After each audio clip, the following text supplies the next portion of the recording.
Hi, welcome back NextTech Spark. In this video, I'll show you how to create a professional YouTube end screen like this.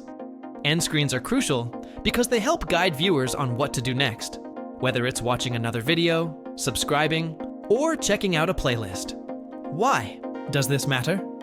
Well, when viewers stay on your channel longer, YouTube's algorithm sees this as a positive signal and recommends your videos to more people.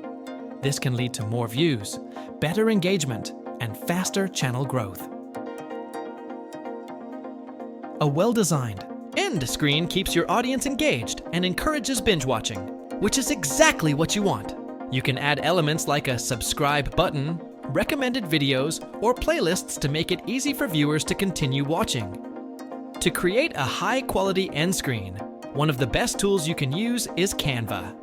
It's free, easy to use, and offers tons of customizable templates that make designing your end screen simple and professional.